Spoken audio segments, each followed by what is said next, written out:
nahor, e giga korave.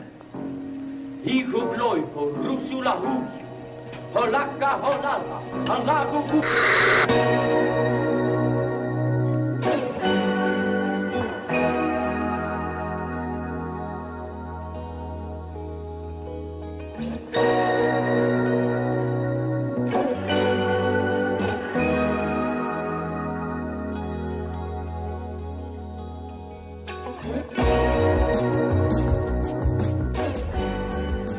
Alright, howdy, and welcome back to Film And. I am Dan, your host, and it is a beautiful, sunny day here in Burlington, Vermont. It's finally warming up a bit, at least today. Blue skies, no clouds. I guess in a quick homage to David Lynch's weather reports, it is a beautiful day here in Burlington, and it'll be on this beautiful sunny day that we are wrapping up part 3 of our Peter Jackson tier list. A trilogy of episodes of something, I cannot believe I originally wanted to be one episode, the filmography of Peter Jackson. We have covered the first 2 legs of his career, his splatter era of the 90s, the blockbuster era of the 2000s and early 2010s, and we have 2 films to cover, and this is kind of the point in which I call it his documentary era. But first I wanted to give some context on what his career has been like the past 10 or 15 years, because Peter Jackson isn't just a director, he is also a producer, and I'd say he has about 3 major producing credits of films that he did not direct. So I actually kind of want to go over those right now as an intro, since they sort of overlap with the end of part 2 of this tier list, and kind of use that as a segue into his next directorial efforts. So, originally around 2007, 2008, around the time of Lovely Bones, and kind of coming after King Kong, producer Peter Jackson planned to produce a film adaptation based on the Halo video game franchise with first-time director Neil Blomkamp. Due to a lack of financing, the Halo adaptation was placed on hold, and Jackson and Blomkamp discussed pursuing alternative projects and eventually chose to produce and direct, respectively, District 9, featuring props and items originally made for the Halo film. Yes, I had no idea that Peter Jackson helped produce this film, and here he is also working closely with 2 other frequent producers of his own films, Carolyn Cunningham and Ken Kamens, to create this work of found footage, speculative fiction.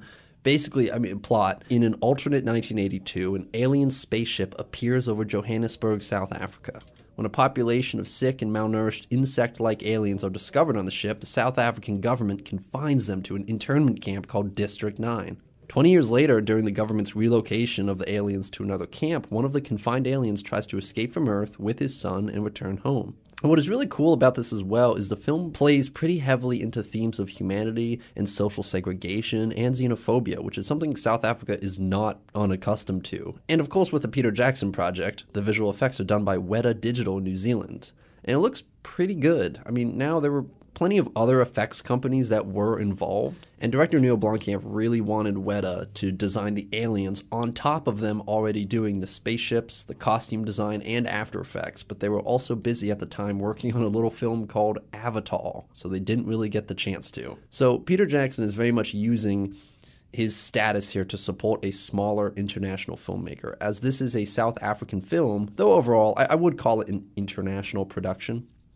Even on the poster, we get the well-known Peter Jackson Presents, like so many directors who have done that before him. One of these, blank American Director Presents titles that I actually grew up on was the 2002 film Hero, which is a Quentin Tarantino Presents film. He actually convinced Miramax to release it to American theaters, and it's a pretty awesome watch. I think that's the closest thing I had to a Tarantino film until, late high school, because I didn't really know about him until much later. But in retrospect, District 9 was a huge success. It's a box office hit, grossing $210 million, critically acclaimed, and even went on to garner 4 Academy Award nominations for film editing, original screenplay, VFX, and Best Picture.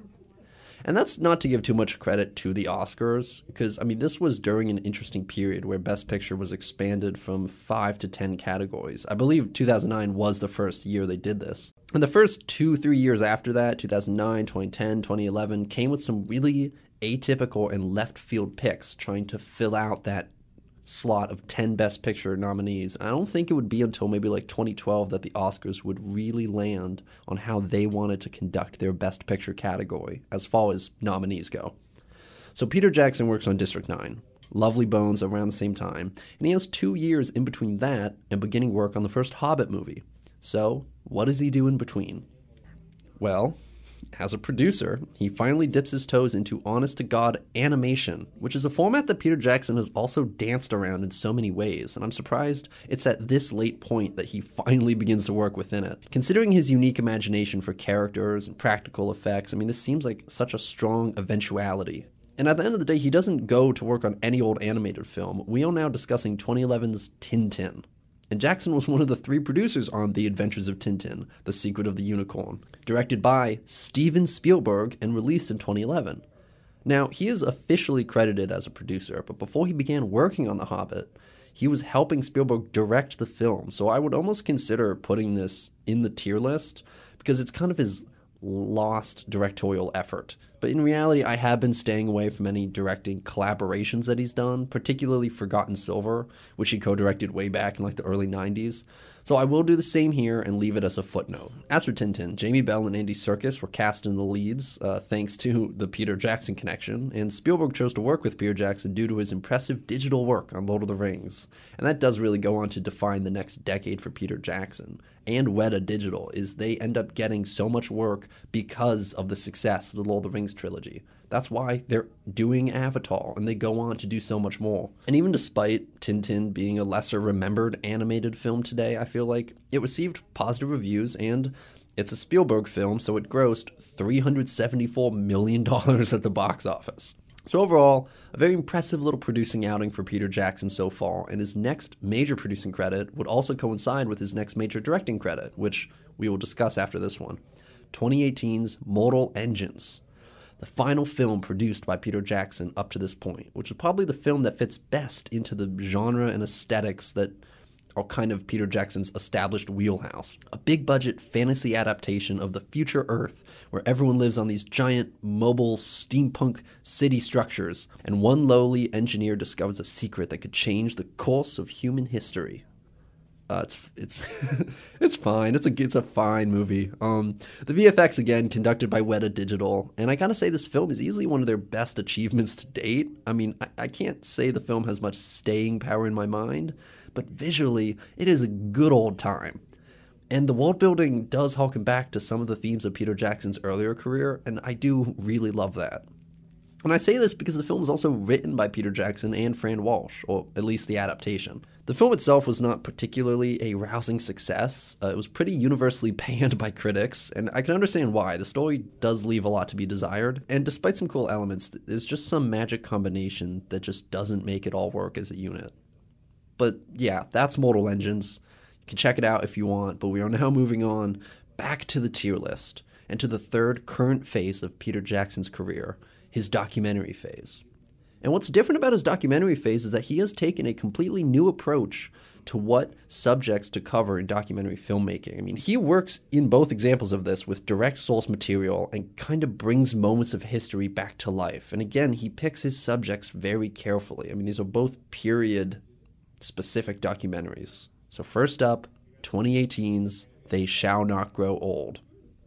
And I think I might have called this a 2019 film in the last episode or the one before it, but no, it's a 2018 film. It came out late 2018, and I was lucky enough to actually see it in theaters in a special one-night screening at my local theater, Palace 9. If there was a fund to financially support Palace 9, I will donate as much as I can to it, because my hometown theater has not reopened since the pandemic started 2 years ago. And the owners haven't given any information on its reopening or closure. So I've been quite worried about it for a while now, and I want to do what I can to reopen it.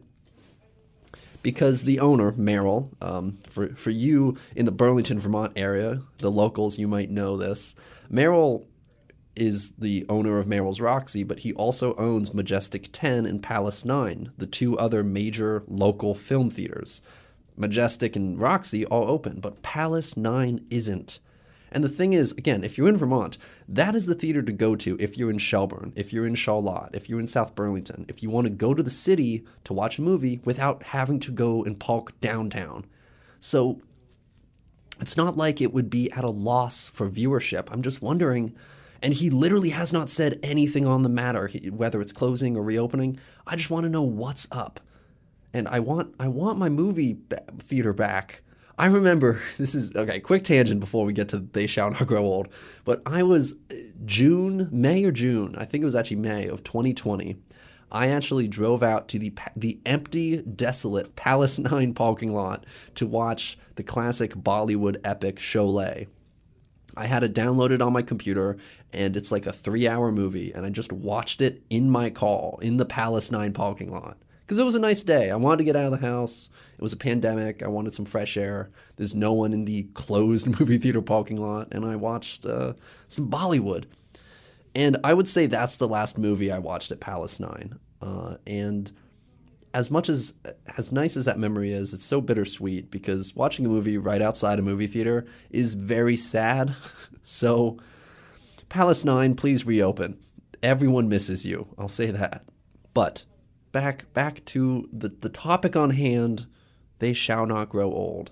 After years of relative radio silence from Peter Jackson on the directing front, after completing a very busy, nearly 20 years of Hollywood film work, from really like The Frighteners to Battle of the Five Armies, word got around that Jackson was working on a secret project held up in his native New Zealand, and what came out was in fact his first documentary effort about World War I, They Shall Not Grow Old. The film was created using the United Kingdom's Imperial War Museum's extensive archive of footage, most of which is never before seen, and the majority of the footage has been colorized, converted to 3D in certain screenings, and transformed with modern production techniques to present detail never seen before. And I want to share the review of Peter Bradshaw of The Guardian, as it really captures my thoughts on this film quite accurately, and more succinctly and poetically than I probably could. To mark the centenary of the First World War's end, Peter Jackson has created a visually staggering thought experiment, an immersive deep dive into what it was like for ordinary British soldiers on the Western Front. This he has done using state-of-the-art digital technology to restore flickery, old black-and-white archive footage of the serviceman's life in training and in the trenches. He has colorized it, sharpened it, put it in 3D, and as well as using diaries and letters for narrative voiceover, he has used lip readers to help dub in what the men were actually saying. The effect is electrifying. The soldiers are returned to an eerie, hyper-real kind of life in front of our eyes, like ghosts or figures summoned up in a seance. The faces are unforgettable. And when I got to see this in theaters on November 30th, 2018, Peter Jackson's filmmaking came back to life for me in a way that has never really touched me before, and this is easily a Y-tier film. Yabba Dabba Doo to the max. Okay, this film is haunting and powerful and thought-provoking and jaw-droppingly beautiful in its restoration, and it legitimately feels like Jackson has brought us back in time.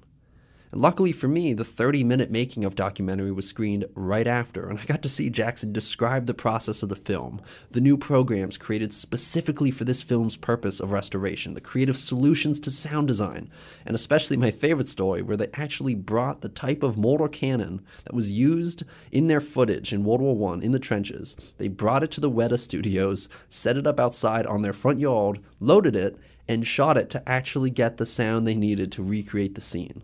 And that's one of like many, many stories. And there's just an aura of care put into this film, the desire for accuracy that completely pays off. Another story in the restoration of this footage comes with playing with the frame rate of films. If you don't know, films are often shot at 24 frames per second. You're seeing 24 images within the course of 1 second, and that plays and that kind of simulates the human eye's perception of what real life looks like.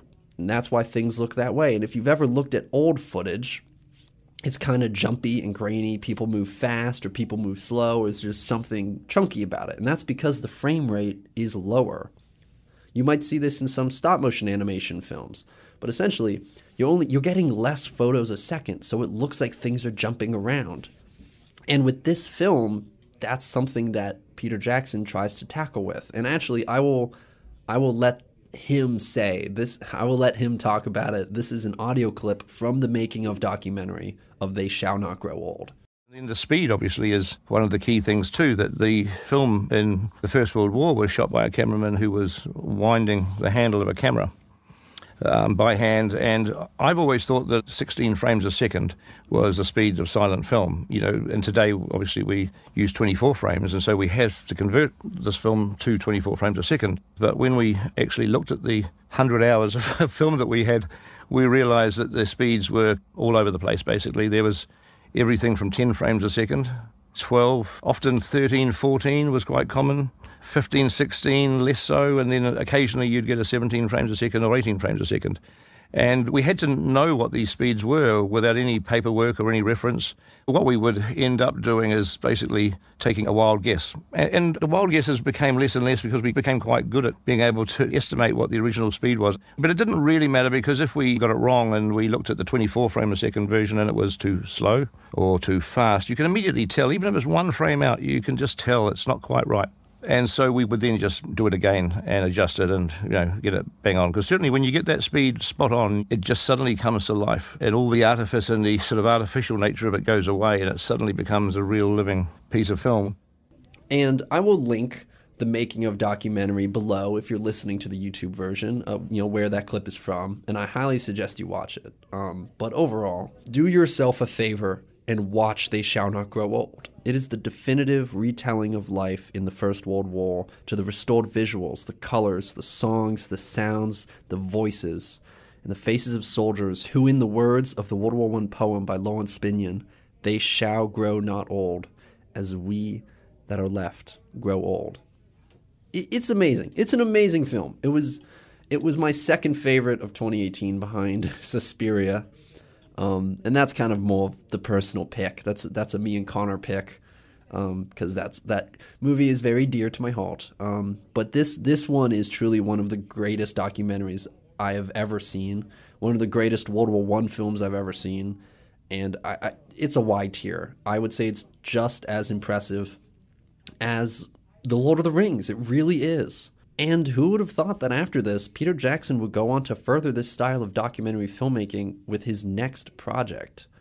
So I guess we'll go to a quick PSA break, and when we come back, we will have the final entry in our Peter Jackson tier list. Running late to class but still need that morning caffeine or hot breakfast to start your day out right? Download the Bite app by Sodexo and place your custom order for fast, easy pickup at Zyme. Open 8:30 a.m. to 3 o'clock p.m. Mondays through Fridays. All right, everybody in the car, let's go. What are we gonna do first when we get there, Mom? Go for a hike? Sure. What about canoeing? Can we go canoeing too? I don't see why. How long does it take to get to the forest? It's not that far, sweetie.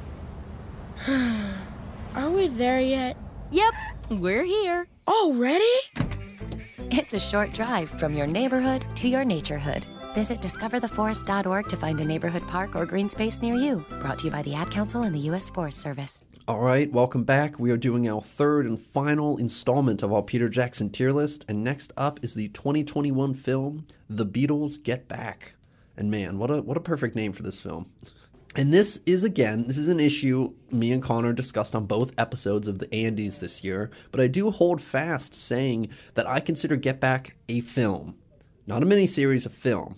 And I remember as season 3 of Film And was finishing up, way back, we were treated to not a teaser, not a trailer, but more of like a lookbook or collage of what this film would look like. A quick 5-minute video posted in December of 2020, hosted by Peter Jackson. And darn it, we were promised a movie. and in a sense, I think we were given one. We were given one long 7-hour movie a la Bondarchuk's War and Peace, but studio heads at Disney broke it up into 3 parts of a miniseries. And I have a theory behind that. I imagine that Disney said they wanted to make it more accessible, and Jackson agreed to 3 parts in a miniseries, and I bet he was allowed to keep much more of the footage in, and I imagine nearly doubling the runtime of the film. And Peter Jackson is nothing if he is not defined by trilogies, so we were given a full film, broken into 3 parts. And the thing is, I often don't consider these specific changes in the post-production process often in the grand scheme of films, but over any other example, I gotta say, Get Back over most has so many reasons to be considered a film, and I will list them here. Number 1, Peter Jackson's career is defined by creating full-length feature films. No matter the length, that is his format. Number 2, Peter Jackson, right up until the announcement last summer of the miniseries format, edited and restored the film as a single project, teased it as such, and made creative decisions for over 2 years completely around that ideal. Number 3, on that point, in this film, there was such a clear singular narrative timeline that the entire thing runs like a single experience. And number 4, the original Get Back film he is restoring was always meant to be a singular film under the direction of Michael Lindsay Hogg and the Beatles themselves. And most cinematic miniseries can't boast those 4 attributes. So it's a movie, and we're moving on. The Beatles' Get Back, in the final cut, covers 21 days in the studio with the Beatles as they rehearse for a forthcoming album, concert, and film project, and climaxes with the iconic 42-minute rooftop concert performed in January of 1969, the final time the Beatles would ever play together live. Jackson himself described this series as a documentary about a documentary, as well as a tougher one than Let It Be, the original 1970 film cut from this same era of the Beatles documentation, since it includes controversial events such as Harrison's brief resignation from the band, which the original film had not covered. With the exception of specific shots where no alternative exists, most of the material that had been featured in Let It Be was not reused in Get Back, and the series primarily used footage captured from alternative camera angles in the case of sequences shared between the 2 works. According to Jackson, this choice was made out of a desire to not step on Let It Be's toes, so that it will still be a film that has a reason to exist, and all series will not be a supplement to it. And the 2 surviving Beatles, Paul McCartney and Ringo Starr, also weighed in on the matter. McCartney said, "I'm really happy that Peter has delved into our archives to make a film that just shows the truth about the Beatles recording together." And Starr echoed, "There was hours and hours of us just laughing and playing music, not at all like the Let It Be film that came out in 1970. There was a lot of joy, and I think Peter will show that in this movie." And I will agree with Ringo there. He really does. I mean, what Jackson ends up showing us is a kaleidoscopic view of these 4 young men and their turbulent and exciting youth. I mean, the context of nearly 6 years of superstardom before this pulls into this documentary, and how their careers have warped them in different ways is so apparent and fascinating. The prelude of the death of their manager, Brian Epstein, whose passing really was the first step in the dissolution of the Beatles by the time the 1960s would come to a close, is kind of the inception of this film. It is the fallout from the one person who could keep them together and tell them what to do. Because after this, the Beatles just go on and decide to manage themselves. And they're all like 27, and they got super famous when they were like younger than I am now. And they can't do it. It's just not what the Beatles needed. And eventually, they go their separate ways. Literally within the first month of 1970, the Beatles are broken up. And this entire film, we are watching one of the last sessions of the Beatles being the Beatles. It's like their last couple months in existence. And it's very similar, I think, in that way, thematically, to They Shall Not Grow Old. Because what's so haunting and so impactful about They Shall Not Grow Old is we are watching these men in one of the most bloody wars in human history with some of the highest death counts. And we are watching these poor men, and we see the fear, and we see the humor, and we see the confusion, and all in the context of within a couple minutes, within a couple hours or days or weeks, the faces we see will be those of the dead. And in a very less intense way, we are watching the Beatles kind of in their death knell. These are the final months, and it's really impactful. And what's also nice is that at the end of the day, the visual restoration does feel like there's this narrative through line for the Beatles and They Shall Not Grow Old. The same magical visual restoration is utilized, and instead of cannon fire and military songs, we are welcomed to a new type of AI audio restoration that was able to restore the distorted audio and music of the Beatles. It features dozens and dozens of covers, the inception of some of their most iconic songs caught on film, and conversations between the Beatles that were had in solitude, all brought back to life. And again, Get Back, the perfect name for this film, which is such an experiment in nostalgia and reminiscence for this often rose-colored decade that is the 1960s. And it's painted in a new, more earnest light in this documentary, I think, and it's all the better for it. So I give it an X tier for exquisite. X marks the spot. For again, bringing this old footage back to life and giving the world a definitive look at some of the final moments of the first greatest rock band of all time, capturing the culture and the world of the late 60s, a place that the Beatles could no longer really exist in the way they truly wanted to, which was just four friends playing music together. And I look at Peter Jackson's documentary phase as we come to a close here, and I see it as his next gift to advancing the art of filmmaking. Weta had already created a masterpiece in Lord of the Rings, and again, it feels like there's this tangible evolution to capturing the human experience through film. And in this case, the genre of documentary. And it's just so inspiring to know that we have a director like Peter Jackson working today and always working to create a new, amazing world in film. So, thank you, Peter. I guess I will leave you all off on this final audio clip that I've taken from a Peter Jackson interview early on in his career, the late 80s, working, I think, at the time, on Bad Taste and the reception after. And I'll let those be the final words of this tier list. You'll be hearing from me next week with another exciting episode. I can't wait to be back. We're really in the final stretch. Oh my God. I'm sorry. Currently, the Champlain Wave is on, and One After 909 by the Beatles just came on. That is that is beautiful. I love that. Wow. Well, anyways, you'll be hearing from me next week. We're really in the final stretch of this, my last season here, and I can't wait to finish up with all these episodes. But thank you again. If you want to find any of the movies we talk about on this show, you can go to my Letterboxd film and list at DA_N. That is DA_N.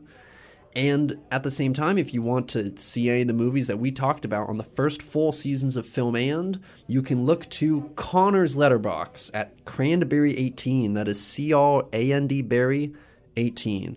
And now, some closing words from Peter Jackson. See y'all next week.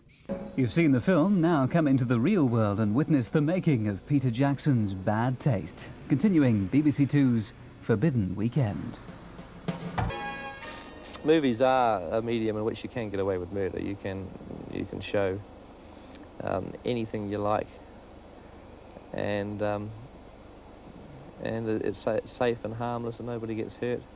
And yet it can certainly shock or thrill a few people, which is also a bit of fun.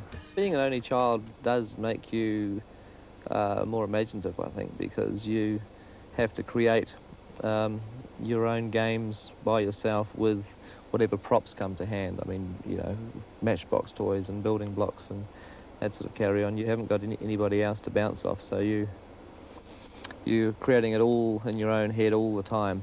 And that, I think it certainly helps sort of exercise the mind, if you like.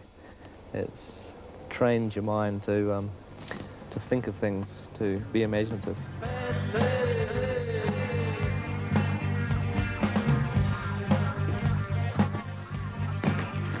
Bad Taste was made with great enthusiasm, but very little money. The world holds its breath for Peter Jackson's second feature and first fully professional film.